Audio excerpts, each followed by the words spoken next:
What up, freakers? This is Idio Freak here. Today we're going to be doing a review of the new Power Rangers film. Just so you know, this contains full motherfucking spoilers. Spoilers! So if you haven't seen the film and you've been under a rock like Patrick Starr, get the fuck out of here. Go watch the film. It's probably at a dollar theater. And then come back. Anyways, I'll be your host today, the Arc 1600, and I'm here with my boy, GenChi. So, without further ado, opening thoughts. What'd you think about the fucking movie? Alright, so overall, I liked it. I thought it was a solid movie, a great origin story, introduction to the Power Rangers franchise. I was a little trepidatious with the way that they... That's a great fucking word. Trepidatious? $5, man. $5. Dude, I have trepidation sometimes, man. Like, seriously. I have trepidations all the time. Because, like, the other day I was at fucking Chipotle, and I was gonna fucking add guacamole to my burrito. And I was having trepidations in my wallet. Because I didn't have enough money. So, it's real fucked up. I ended up not getting the guacamole, but anyways, continue. Man, I don't even know where I was at, bruh. Alright, opening thoughts. Trepidate, man. Oh, got you. About the Rangers, man. So they changed around the races of the Rangers, as well as the personalities quite a bit. So I was kind of like, hey man, why not keep the Black Power Ranger black, you know what I mean? The Yellow Power Ranger Asian, but they went with a more, I guess, classy way. And it paid off. So overall, I did enjoy this movie. It does definitely have its flaws, of course, which we'll get into later. So, Arc 1600, 16,000, whichever one, what do you think about the movie? Fuck you. That's what I think about the film. I think about the film like my dick. I think about it often. Anyways, what I thought about the film was, overall, it was solid. As someone who, who grew up watching the Power Rangers, I thought that they did a pretty decent job. Whole time I was pretty excited, pretty excited. I thought it would be complete shit.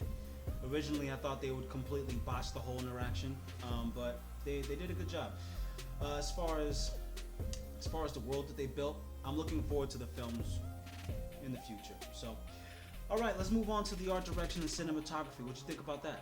I thought it was great. So, amazing, really. They do a really good job of showing off this small town of Angel Grove. You really do feel like there's like a population, maybe like 600 people there, something crazy like that. Yeah, it's a shithole. It's not very big, so it really lends well, like that cinematography and that art direction kind of lends well to actually the story itself. They did a pretty decent job when they went into like showing the Arizona like deserts that the Power Rangers always fought in for some reason. I guess it's probably cheaper to fight out in the desert than it is in a local city or something. Less collateral damage, Superman, Man of Steel. We're looking at you, Man of Steel. Looking at you, fucking Henry Cavill, Zack Snyder. I love Man of Steel. I love collateral damage, man. But it's fucked up, because like when you become an adult, you start to think about shit like, damn man, I understand this is a fictional movie with superpowers, but like, what the fuck about all that? What about all the people and shit in the buildings? That's and like shit? 12 9/11s at one time, man. Yeah, like Power Rangers has a shitload of collateral damage, but oh, it does. Yeah. it actually has. I would say it's just as bad as Man of Steel when it comes to collateral damage, except Angel Grove is like a shithole in the middle of nowhere, and its town square is a fucking Krispy Kreme. So I guess it's not as bad, but anyways. So as far as the art direction and cinematography goes, I thought they did a really good job. I liked how it had a dark and gritty feel, kind of like the Power / Rangers, but it wasn't too dark. It maintained some of the campiness of the original series. Some of the Super Sentai nods were nice. I thought that overall they did a pretty good job there. The suits were okay. I like the back of the suits.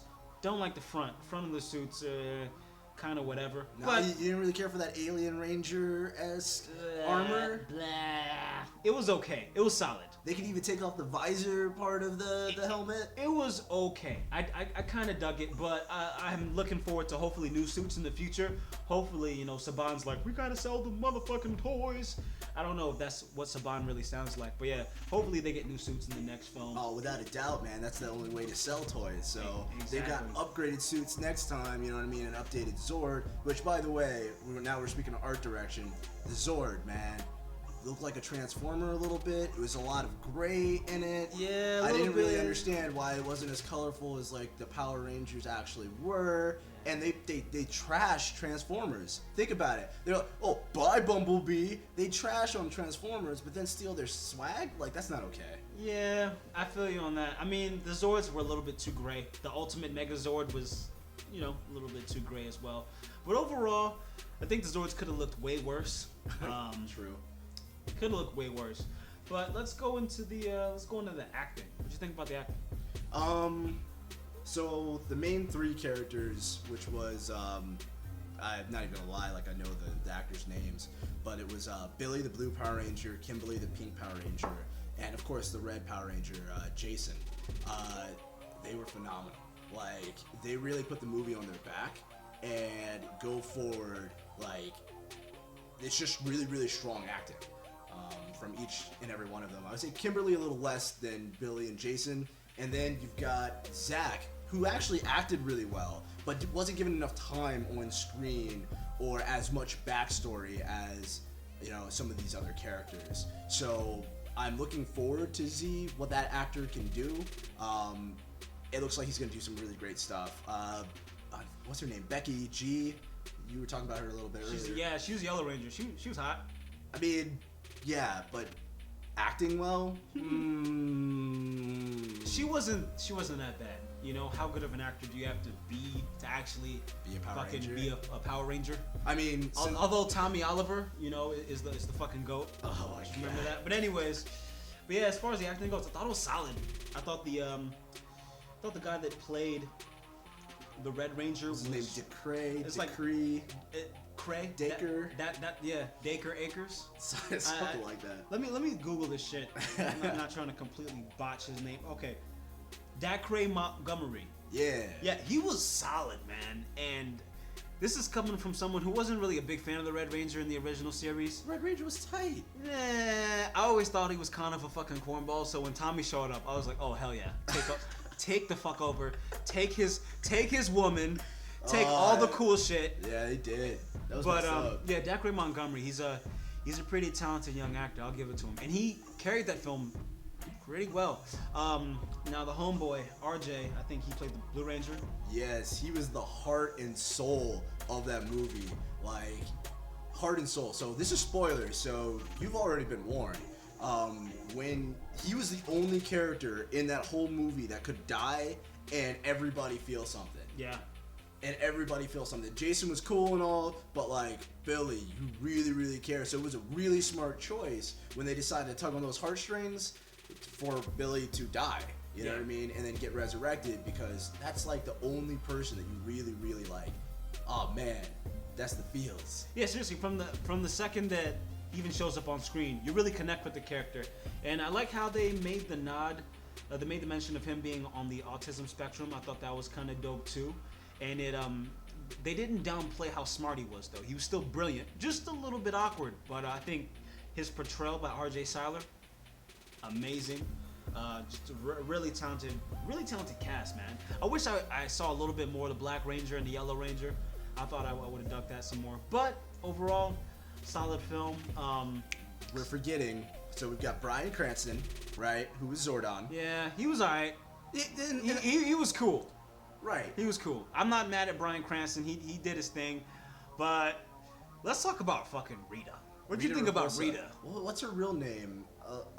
Elizabeth Banks? Yeah, Elizabeth Banks. I hope that's it, or else we lying. Yeah, it's I don't know. What do you think? It seemed kind of parody-ish to me.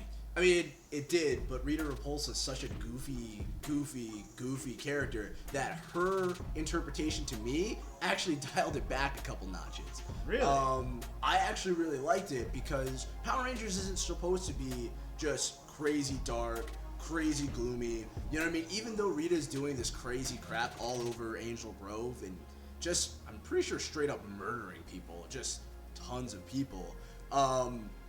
She's still really fun to watch. Like, and even though she's like cheesing it up, I appreciated it. Because she could have definitely gone a more somber, darker tone, but almost the movie wouldn't be as fun.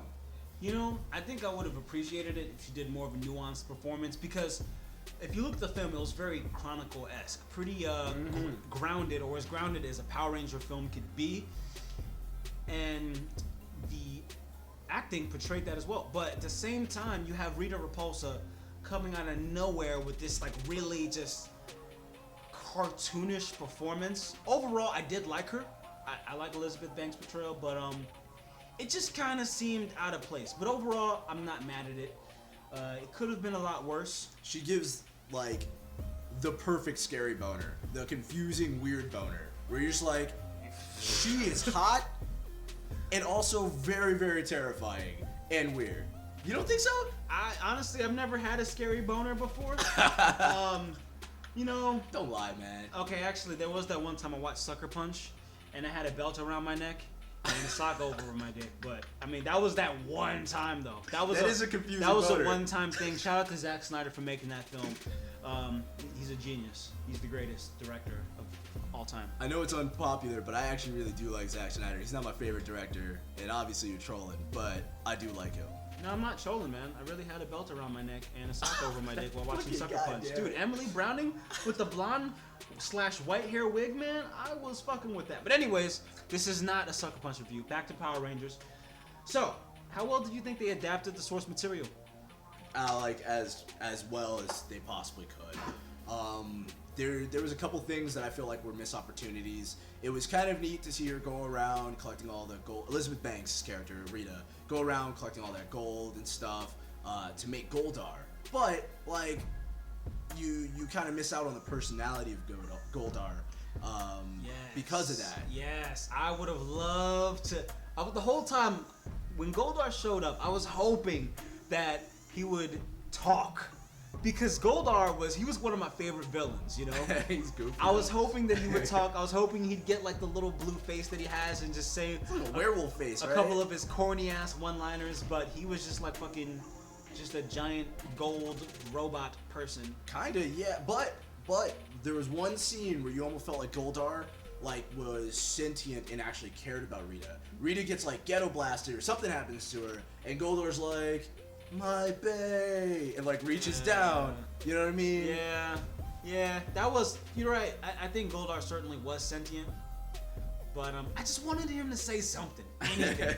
I hope if they decide to put Rita and Goldar in the future films, he needs to fucking talk. Oh man, without a doubt, Rita's coming back. Come on. Yeah. I mean, when she blasted off into space like Team Rocket and got frozen, you know she's about to thaw out and come right back to Earth on some bullshit. She on her way back. Yeah, but I thought they adapted the source material pretty well.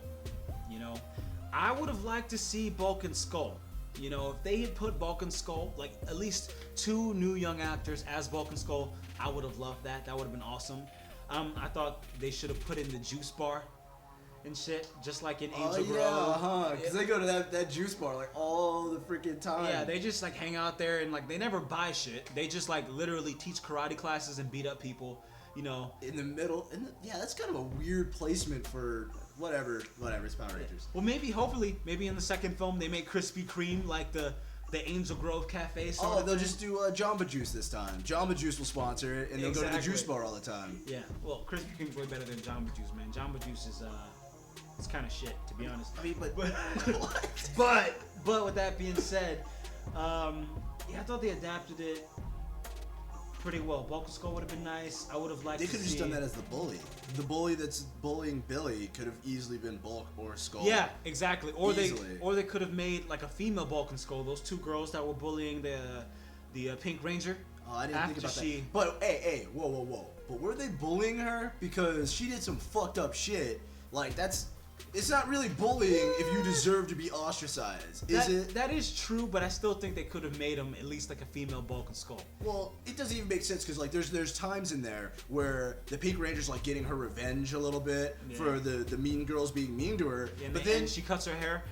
Was her revenge her cutting her hair in the bathroom? Nah, like her rebellious teen moment. She like something happens during one of the action scenes. When I think she's in the pterodactyl or whatever, and she's like, yeah, got those bitches. And you're like, but you're the asshole. Yeah. But you're the asshole. They're not the assholes. Just so you guys know, like, what happened around this is the Pink Ranger Kimberly, she actually sent like a naked photo of one of her friends to some guy that she likes. To some dude, which is a shitty motivation. This is like kind of stupid, but I guess that's what they're high schoolers. Yeah, they're high schoolers. I guess that's what's real nowadays. Right. Fucking cyberbullying and nudes and all that. Right. Shit. So she sent out nudes of somebody, and I believe it got circulated around the school, like nudes usually do. So these girls. Wait, hold up. I didn't get no fucking nudes. Dude, fuck come you on. mean? We were past that time. Dude, I did not get any nudes, man. No? You know what? I think me having a fucking Cricket flip phone in high school hindered the amount of nudes I got. Because, I mean, I got no nudes, and everybody had kind of cool phones, so they got nudes. And I was like, what the fuck, man? Am I that uncool? I should have gotten at least a couple tit pics, man, you know? But anyways, that's beside the point. Bottom line is, the Pink Ranger's motivation and her resolution for what was her issue was kind of like whatever. But overall, I was cool with everyone else's portrayal. Notice how we're not talking about the Black and the Yellow Ranger much because there's not much to say about they them. ain't do shit. Like the Yellow Ranger was implied to be lesbian, but I don't know. I need receipts. There was no lesbian makeout scene. Russia shut down the Power Rangers movie because it turned out that she was like a lesbian. And Russia was like, nah, man, we can't have that in our place. And I was like, who cares? Yeah, she wasn't even like a real lesbian. She was like, you know, I just, she didn't even say shit, honestly. Did you just say she wasn't a real lesbian? She wasn't. Look, man, look. Like Kanye said, if they don't use a strap on, that they're not dykes. Oh my god. Hey, that's a direct quote from Kanye. This motherfucker's quoting Kanye AKA West. Yeezus. Yes, that's a you're direct right. quote. So, yeah, I need receipts. He is the highest authority on the lesbian zeitgeist, the cultural phenomenon that is strap-ons and dildos. Shout out to young M.A. Ooh. Oh, my lord. Anyways, so overall, I thought the story was solid. But what you think about it? Okay, so for the story itself, so the story started off, to me, it was really good. The movie has what, maybe like 3 arcs, or what, like 3 arcs. So it starts off with like the origin of all the characters. You see like, you know what I mean, what their issues are. Of course, that mostly focuses on Billy, Kimberly, and Jason. And then for like the second arc of the story, it's about them figuring out how to get their morphers together and how to actually morph. And then for the third arc, which is a really tiny arc, they go ahead and actually become the Power Rangers. Now, most people came to this movie to see the Power Rangers, but they don't actually become the Power Rangers until like 80% of the way through the movie. Yeah. Maybe even 85 to 90. I'd say the last third of the film is where they actually become Power Rangers. But I thought that was cool though, because you got to know them as characters. Right. You know, I think if they had just jumped right to them being in suits, it would have felt a little bit too cliche. And I'm glad they avoided that and just focused on these guys, these young actors that are really talented, and them getting a shot to, you know, use their acting chops. But the reason that's okay is, I think, because we're a little bit older and we've seen, you know what I mean, we know all about Power Rangers. We've gone through all that. We know what it takes to make a better movie. The thing is, I'm worried about like younger audiences, things like that, people that are brand new to the IP. I ain't worried about those motherfuckers. Look, if you go to see a Power Rangers film, you know what the fuck it is. Well, yeah, it should be Power Rangers, but they're not Power Rangers until the last 20% of the film. So, are you seeing a Power Rangers film, or are you seeing a teaser for the next Power Rangers film? I thought we saw enough of that. We got enough of that, and I thought it wasn't bad, and at least they didn't splice it with shitty Super Sentai footage. I mean, actually, the Super Sentai footage is not shitty. It was actually pretty convincing. I had no idea that they took it from a Japanese show and spliced it together. It makes so much more sense now, you know it though. But, if you go back and watch those, you're like, what the fuck is happening? Yeah, the Yellow Ranger sort of had a dick. Because the Yellow Ranger in the original Super Sentai, for those who didn't know, was a dude. So, yeah, I was like, you know, Trini has a bulge. But then again, I wasn't thinking about that at 5 years old. No. So. I hope not. Yeah. But, overall, what would you give this? What would you give the film? Why don't you rate it? Alright, so scale of 1 to 10. Scale to 1 to 10, I would rate this a solid. I think I'd rate it a solid 8. Actually, I thought pretty highly of it. I was entertained the entire way through. There were a couple like minor plot holes that I saw. Like, you remember that scene where Trini's getting thrown around in her freaking bedroom, and nobody comes up? And no dildos came out because she's supposed to be a lesbian? What the fuck was God. that, bro? Like, look. I don't think all lesbians just have, like, shelves of dildos, bro. Really? Have you ever been to a lesbian's house? Yeah, actually. No, you haven't. Yeah, I have. When? When? You want me to specifically give you a freaking date? I want you to travel through the fucking Speed Force and take me back to that time. So that way you can see it? I want to see it myself. That's goof true. But that is goof true. I haven't seen a bunch of dildos in their house. But then again, I wasn't looking for them. Shit, I was. Remember one time I was trying to I was doing a home invasion. Well, I wasn't really doing a home invasion. I was actually watching someone's dog. Then I thought about robbing them, which is technically a home invasion. And it was a lesbian's house, and there were dildos there. Huh. There was a lot. It was like, she was like the Punisher of dildos. You know how Punisher has a bunch of guns? This lady had a bunch of dildos, and I thought it was pretty cool. I was like, yo, this one has like 3 different spreads. This one's metallic. This one's made out of adamantium. Honestly, I was fucking with that. I'm like, you know what? If the zombie apocalypse happened, I think I'd be well equipped because I could just grab one of these things and just throw them at them. And just throw them like Saints Row. But anyways, yeah. I love that game. Overall, give the film an 8. You know, I think it was. Oh wait, you agree? I agree. Okay. We agree. I mean, on different shit, and I still don't think you've been to a lesbian's house. But look, man, I want to go to one. I've been to a couple myself, but I want to go to some more. You gotta explore your surroundings. But yeah, I give the film an 8. You know, it was a really good entry to a new Power Rangers franchise. So that's it. That's the end of our review here. Once again, I'm the kid, the ARC 1600, and GenChi. And we are signing off. Idio Freakers, keep freaking. Peace.